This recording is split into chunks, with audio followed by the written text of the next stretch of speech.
There are some great restaurants at Disney World, and there are some that are, less than great. The food at these places doesn't wow us, the prices are a little scary, and we tend to leave feeling, ugh. So, why do so many people keep returning to these restaurants when there are so many other options on Disney World property that are better? Time to put our thinking caps on and figure this out together.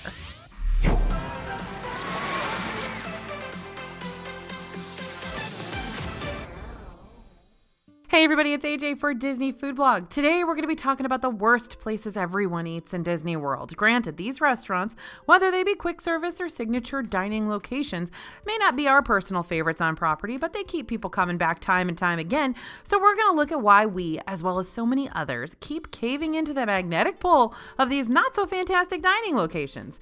Maybe we'll even come up with a few alternatives that'll help you stray from the same old places and find some new ones that'll become fresh favorites for you and your travel party.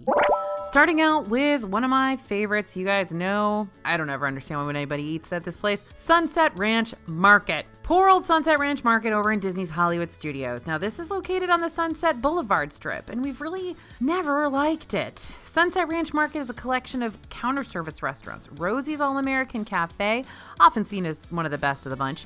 Catalina Eddie's, with a Tex-Mex leading menu at the moment. Fairfax Fare, which is usually okay. Right now, they've got a bunch of hot dogs.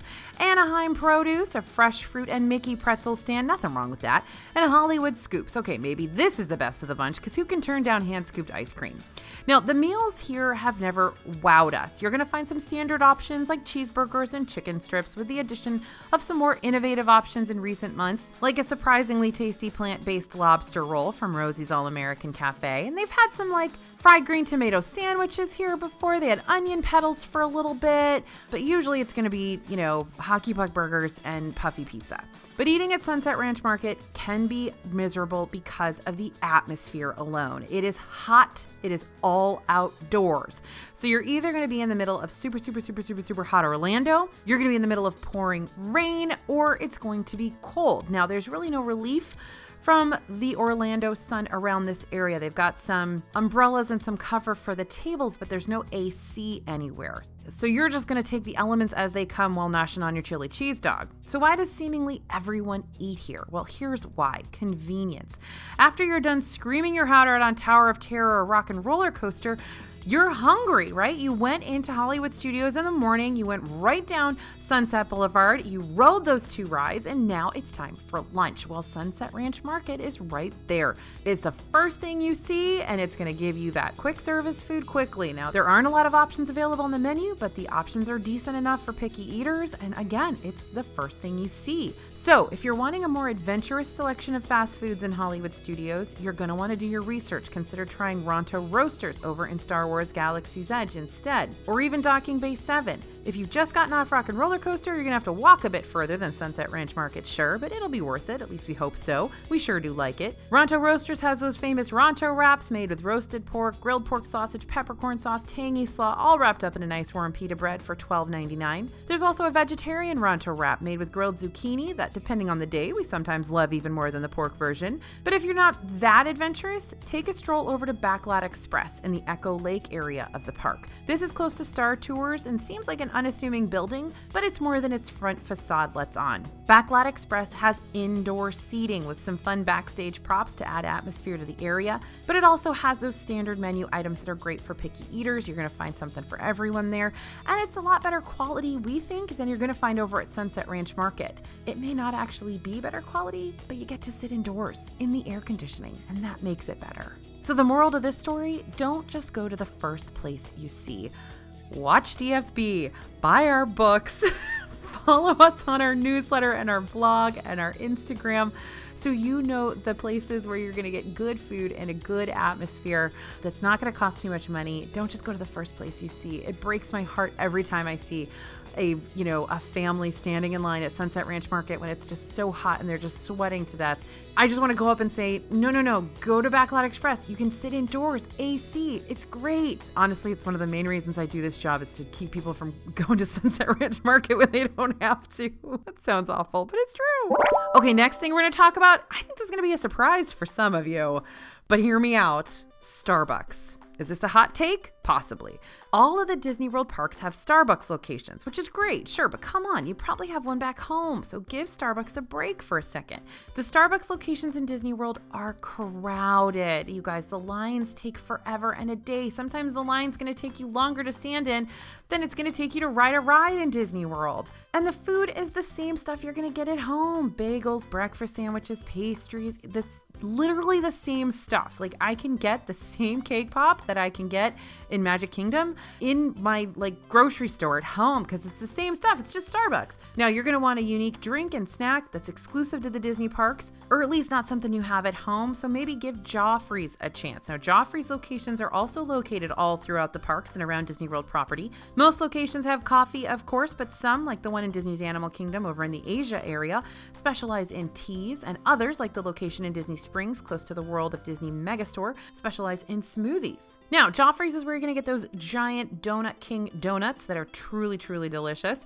Plus, they've got some seasonal items too for Epcot's Food and Wine Festival. The Joffrey's locations in Epcot feature exclusive festival offerings. Like you can get a cocoa cold brew over in Future World East with decadent frozen Kona mocha topped with whipped cream and chocolate drizzle. Plus, you have the option to add Jameson cold brew whiskey to this drink, which kind of one-ups the standard Starbucks options, just saying. Or you can get a cinnamon chai over the American Adventure Pavilion location. Need a little afternoon pick-me-up? Swing to the Joffrey's location at the Canada Pavilion, get the Double Trouble Chai, which sounds dangerous, but we love it. So moral of the story here, Joffrey's is going to get you coffee, they're going to get you tea, they're going to get you giant donuts and pastries, and you're not going to have to stand in a line as long as Peter Pan's flight to get it. So don't waste your time waiting in the Starbucks line, y'all.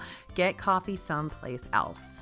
Okay, next worst place everyone eats in Disney World, Pizza Rizzo. Short history lesson for you. Before it was Pizza Rizzo, Hollywood Studios had Pizza Planet. And Pizza Planet was infamous for having some of the most mediocre pizzas ever. We're talking big, pillowy pizzas that are mostly bread. Fine, we'll eat it, but we're going to be disappointed the whole time. And when the restaurant switched over to Pizza Rizzo in 2016, we hoped the recipe would improve, but it didn't. Same pillow pizzas, the same ones that are made by that giant machine that Mark Summers showed us back in the kitchen that basically just stamps out fast food pizzas en masse.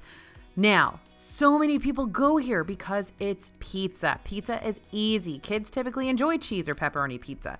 Plus, the theming is kind of fun. The whole quick service location is based on Rizzo the rat, the little quirky guy from the Muppets who tries to impersonate Mickey Mouse in the Muppet Vision pre-show. Now, if you're not familiar with Rizzo, think Remy from Ratatouille, but instead of owning a 5-star dining experience in Paris, he's got a back alley pizza joint. Now, if you don't know Rizzo, I need you to take some time right now and go Google Rizzo, or maybe we'll just show you some clips of Rizzo right now because he's super fun and he's a great character from the Muppets. So we'll wait while you watch some Rizzo. Okay, got it? Okay, cool. There are a lot of quirky details hidden throughout this location too, meaning you're going to find lots of silly puns, very, very Muppet-esque play on words that pay tribute to the Muppet crew and Rizzo's family. After all, this is a Rat family-owned establishment because of course it is. That being said, if you're looking for some better pizza options on your Disney World vacation, we've got them for you. Check and see if Pizza Al Taglio is open over in Epcot. Now, this is the quick service version of Via Napoli Ristorante, a pizzeria over in the Italy Pavilion. It's serves up these Sicilian-style pizza slices with those crisp, cupped pepperonis that should be a requirement for all pizzas. Unfortunately, Pizza Al Taglio is seasonal. We usually notice it open for business during busier park times. But when it is open, you can grab a pepperoni pizza for $8.50 or pizza margarita for $6.75. Considering Pizza Rizzo's pizzas range from $9.99 to $10.99 per serving, we'd recommend Pizza Al Taglio for your pizza needs.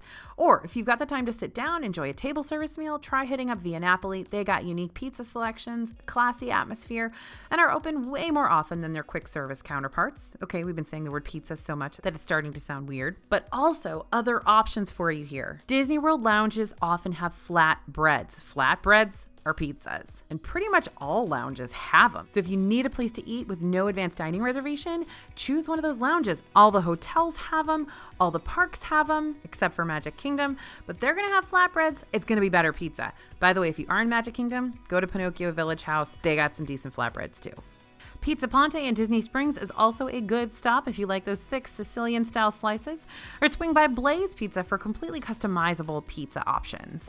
Okay, Cinderella's Royal Table. I know what you're thinking. AJ, calling Cinderella's Royal Table the worst place is harsh. Yes, it is harsh, viewer. Now, the food here isn't the worst per se, but it's pretty expensive for what you're getting, and we're going to walk you through this here, why we're putting this in this video. Because we always say everyone's got to go to Cindy's once, right? Everyone has to go at least once, but it's probably going to be a one and done for a lot of us. So here's what you're getting. Cinderella's Royal Table is a signature dining restaurant in Magic Kingdom located inside Cinderella Castle. Awesome. So already you can probably see why it's so popular. You gotta go. Now, the atmosphere is heavily inspired by Baroque influences that give this restaurant the royal charm. We're obsessed with it. It has these massive, beautiful stained glass windows, vaulted ceilings, classy topiaries, colorful flags everywhere you look. You really do feel like royalty as soon as you step foot into the foyer. Now, did we mention you're literally eating in the main icon of the Disney World Resort, in that giant Magic Kingdom weenie? Because that feels super important to mention as many times as possible. Yeah, we're not making this sound like the worst, right? But just wait till we start talking about those menu prices. Cinderella's Royal Table is a prix-fixe menu featuring an appetizer, main course, and dessert. You can pick from a few different main options, such as the roasted all-natural chicken breast, chef's fish of the day, tenderloin of beef, and the chickpea panisse. And that's it. That's the main menu. The portions are pretty standard, if not a bit on the small side, but there's not a lot of choice. So you pick one of those options, plus an appetizer and a dessert, and pay a whopping $62 per adult. That is super steep, and that's actually a cheaper price than it usually is, because Cinderella's Royal Table is currently set at a discounted price in an attempt to make up for the limited experience. Currently, Cinderella herself is not coming table to table to meet and greet with guests. Rather, kids can only wave to her from a distance for like a few seconds. Usually, you see 5 or so princesses when you dine here. They all come by your table for hugs and autographs. Right now, it's just Cindy for 5 seconds. Not only is Cinderella unable to personally meet with guests, but the usually interactive element of the meal, the wishing star ceremony, it's a pretty big deal, is not taking place at this time either. Instead, kiddos are given a pre-signed Cinderella card to commemorate their time dining in the castle. The prix-fixe menu options for children 3 to 9 cost $37 per kid and features main courses like beef tenderloin and chicken nuggets. But let me tell you right now, it is nothing to write home about, and my kid's appetizer was literally like half an apple cut up. So, to top it all off, the whole experience feels rushed as well. Cinderella's Royal Table has a large turnover. They want as many people as possible to pay those prices in one day, so they're going to kind of give you your food and get you out of there as quickly as they can. And that means you pay a lot of money to be there, and then you blink and it's over. That being said, we always consider this a one and done experience. We're not going to flat out tell you not to eat here, because modified or not, kids are still going to love going here. Many adults still love feeling like royalty for a small chunk of the afternoon.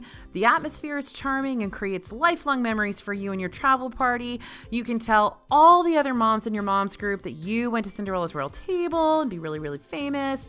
Now, we've actually got a full video breaking down the pros and cons of dining here to help you make the decision. Check that out next. But if you've already eaten at Cinderella's Royal Table and are looking for a different royal meet and greet dining experience for the future, well, consider dining over at Trattoria Al Forno over at Disney's Boardwalk Inn. Here you'll meet characters like Ariel and Prince Eric, or Rapunzel and Flynn Rider. Really the only character meal you get to see some princes besides Prince Charming at 1900 Park Fair. This restaurant tends to get overlooked since it's outside the parks, but it's right next to Epcot's International Gateway, so you can be in the park in just a few minutes. Now, the character meal here, when it's here, is just at breakfast, and instead of an all-you-can-eat, you choose an entree to go along with your basket of pastries to share with the table, kind of just like breakfast at Cinderella's Royal Table, but the price tag is going to be significantly less. If your next Disney trip is coming up in the near future, note that Trattoria Al Forno's character meet and greets are currently unavailable, but you can still order many items from the former character meal a la carte. We'll let you know as soon as we get the word when the character dining is going to return to this location, so you can choose that for your little prince and princess instead of Cinderella's Royal Table. Akershus, also not currently open, is another great princess meal.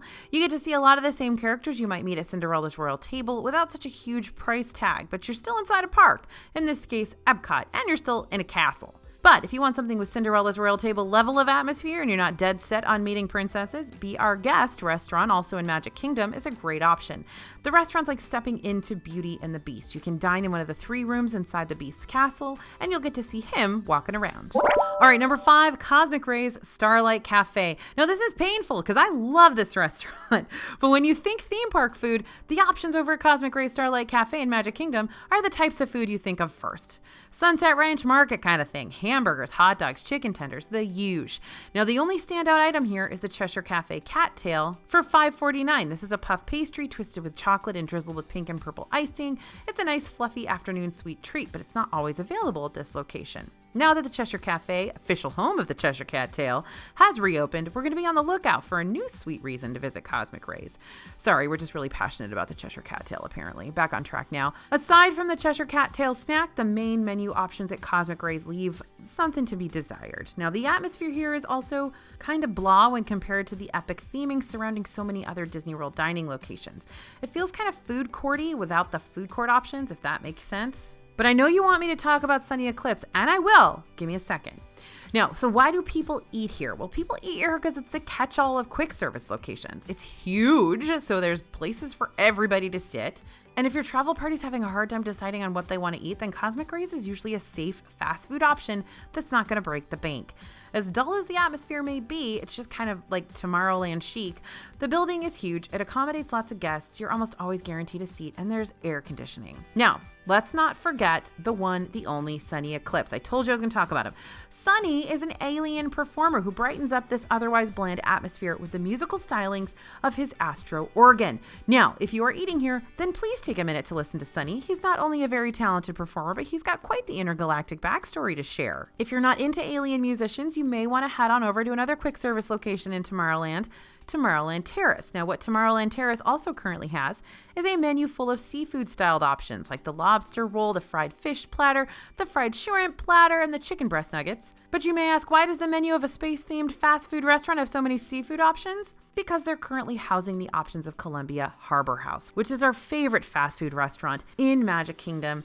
It's a quick service location over in Liberty Square, and it's been unavailable since the parks closed. Now, even though we missed the nautical stylings of Columbia Harbor House, it's nice to see its menu options still available somewhere in the park, even if it is in Tomorrowland, where you wouldn't expect so much seafood to be. I don't know why. Is there not seafood in the future? Just doesn't feel right. Columbia Harbor House will be reopening August 5th, so we'll have to see if the menu at Tomorrowland Terrace changes. Now, if you're over in Tomorrowland and have to choose between 2 quick service locations, first, figure out where the Cheshire Cattail is, then order that and eat lunch at Tomorrowland Terrace. Now, the one thing wrong with Tomorrowland Terrace, it's outdoors, so you don't get that AC. So if you need AC, Cosmic Ray's, baby. So you kind of got to choose between like comfortable or good food.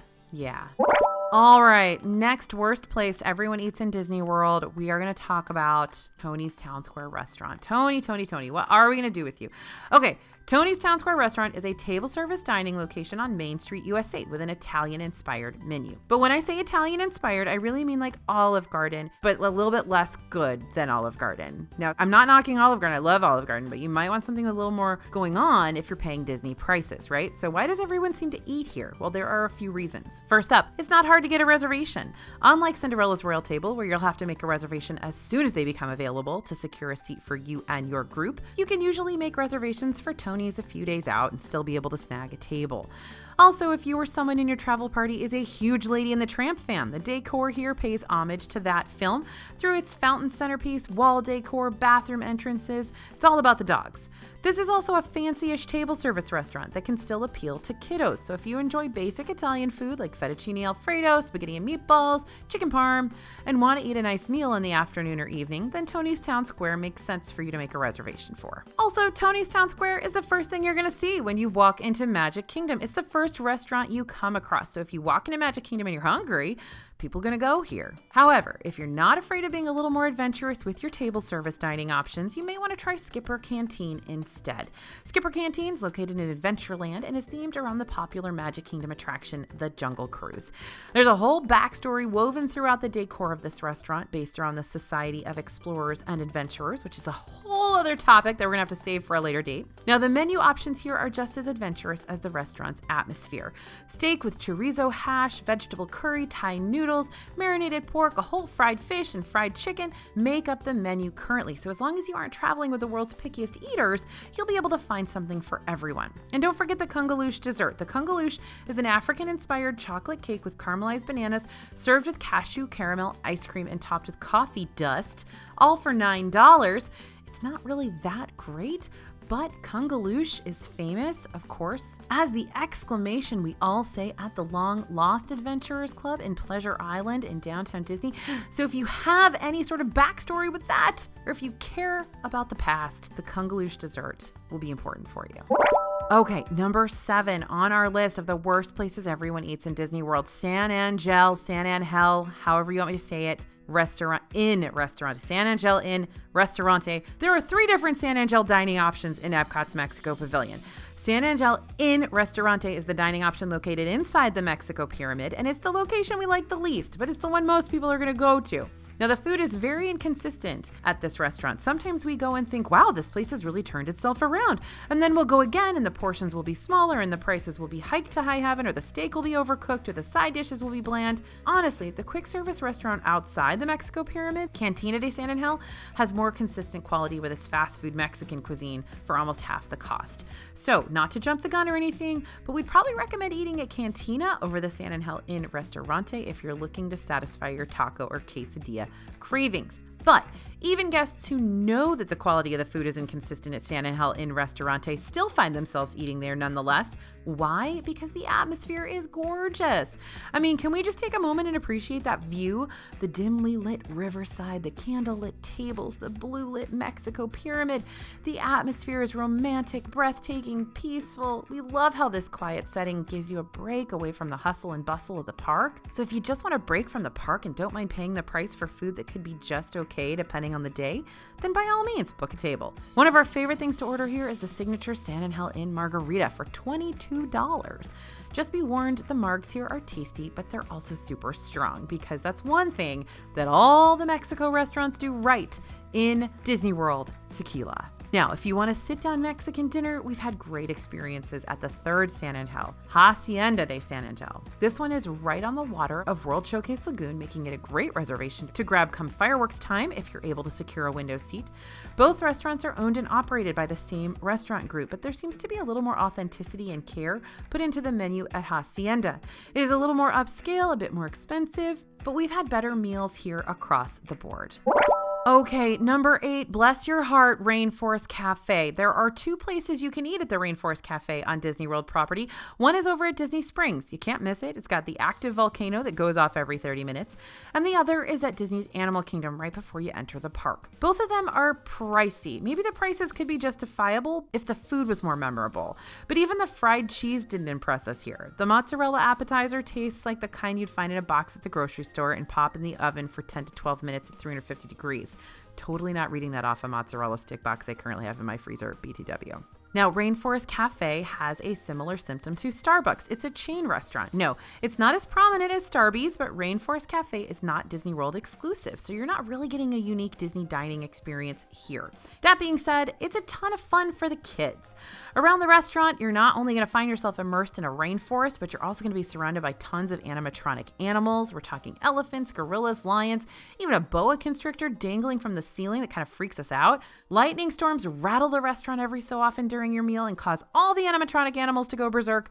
Like we said, ton of fun. We can't blame you for at least trying this place out once, even if the food can be subpar and pricey. We can say the same thing about T-Rex Cafe, which is also located in Disney Springs and owned by the same company that runs Rainforest. The big difference there, T-Rex is for the dino lovers in your travel party, but you're probably not going to leave raving about how good the food was. If you're looking for a table service restaurant that's just as entertaining as it is tasty, then consider booking a reservation over at 50's Primetime Cafe in Disney's Hollywood Studios or Sci-Fi Dine-In at Disney's Hollywood Studios. These are going to have all of the atmosphere, and actually more atmosphere, but they're also going to have decent food. Is it the best food? No, but it is a lot better than T-Rex and Rainforest Cafe. Hearty meal and entertainment, we call that a win-win. Number 9, we are going to talk about Planet Hollywood. Rarely do we ever hear rave reviews about Planet Hollywood over in the west side of Disney Springs. It's so frustrating because the food always comes out looking like it should be a fun time, like the high roller sampler that comes out in a Ferris wheel contraption, or the world famous chicken crunch appetizers that come out in a red wire basket shaped like a chicken. Like, that's a fun time. We'd love to see it, but the food is all bark with unimpressive bites. It's also loud in this restaurant. When our reporters go out to taste test items for us here, they can barely have a conversation at their own table without shouting over the noise because the music is popping, so much so you can barely hear yourself think. But like other restaurant options we've already talked about today, Planet Hollywood knows how to nail the atmosphere. This old-fashioned observatory is filled with movie memorabilia. We want to walk through the restaurant as if it were a museum because there's movie trivia, actual movie props around every nook and cranny of this place. But we've got to level with you here. In our experience, the Museum of Movie Memorabilia is not worth the cost of the food, and it's also not worth eating off of dirty plates, which I actually had to do there once. There are so many other options for you to choose from at Disney Springs, you guys. It is a veritable treasure trove of awesome food in Disney Springs. Raglan Road's Irish entrees, Boathouse nautical cuisine. Don't sell yourself short just because the observatory looks neato. In this case, looks can be deceiving. So there you have it, the worst places that everyone eats in Disney World. A lot of these places have a similar theme going on. The food is okay, but convenience or atmosphere takes precedence over quality.